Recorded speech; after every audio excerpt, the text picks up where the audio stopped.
నీకు తెలుసా ఈ రోజున్న కోల్కతా పార్టీషన్ టైంలో ఈస్ట్ పాకిస్తాన్ లో కలుస్తుండే. ఏది ఇప్పుడున్న బంగ్లాదేశ్ లోనా? అది అవ్వనివ్వకుండా చేసింది ఒక కామన్ మ్యాన్. అవునా? ఎవరది? గోపాల్ ముఖర్జీ ఏకేఏ గోపాల్ పాట. ఓ, అసలు స్టోరీ ఏంటి? ఆ టైం బెంగాల్లో వెస్ట్ బెంగాల్ ఏమో హిందూ మెజారిటీ, ఈస్ట్ బెంగాల్ ఏమో ముస్లిమ్స్.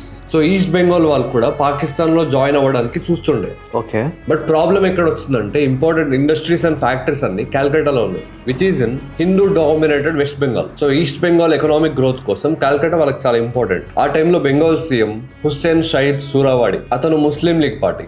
ఓరి దేవుడా. సో సురావాడి ఎలాగైనా కాల్కటాని ఈస్ట్ బెంగాల్ లో కలపాలని ప్లాన్ చేస్తాడు. సో 1946 ఆగస్ట్ 16 రోజు all India Muslim league direct action డేని డిక్లేర్ చేస్తారు.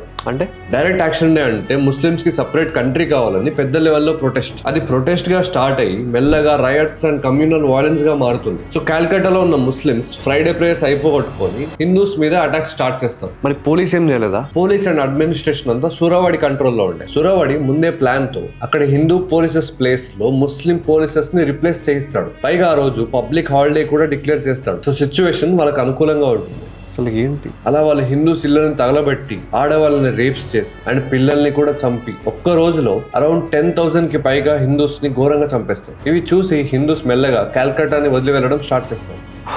సూరావాడి ప్లాన్ ప్రకారం 28 ఆగస్టు వరకు ఏదైనా హిందూస్ పారిపోవాలి లేదా చనిపోవాలి. సిచ్యువేషన్ ఎలా అవుతుంది అంటే కాల్కటా ఈస్ట్ బెంగాల్ లో కలవడం ఇక ఎవరు ఆపలేరు అన్నట్టు. ఈ టైంలో హిందూస్ సైడ్ నుంచి ఒక కామన్ మ్యాన్ నిలబడతాడు. అతనే గోపాల్ పాట. గోపాల్ పాట భయంతో ఉన్న హిందూస్ ని ఎదిరించి పోరాడేలా మోటివేట్ చేస్తాడు. దీంతో హిందూస్ అందరు యునైట్ అవుతారు. అలా 18 ఆగస్ట్ మార్నింగ్ హిందూస్ సైడ్ నుంచి ఎదురు పోరాటం స్టార్ట్ అవుతుంది. వాళ్ళు మనలో ఒక్కరిని చంపితే మనం వాళ్ళలో 10 మందిని చంపాలి అనే నినాదంతో గోపాల్ పాట హిందూస్ ని లీడ్ చేస్తాడు. సిచ్యువేషన్ ఎంత భయానకంగా అవుతుంది అంటే ఇది ఇలానే కంటిన్యూ అయితే ముస్లిం లీగ్ లో ఎవరు మిగిలి ఉండరని భయపడి సురావాడి ఫైనల్ గా ఓటమి అంగీకరిస్తాడు. అలా గొడవలు ఆగిపోతాయి. ఒకవేళ గోపాల్ పాట ఆ రోజు ఆయుధం ఎత్తుండకపోతే ఈరోజు కోల్కతా మనకు ఉండేది కాదు. కాదరా, ఇంత ఇంపార్టెంట్ పర్సన్ గురించి నాకు ఇప్పుడు తెలవడం ఏంటి?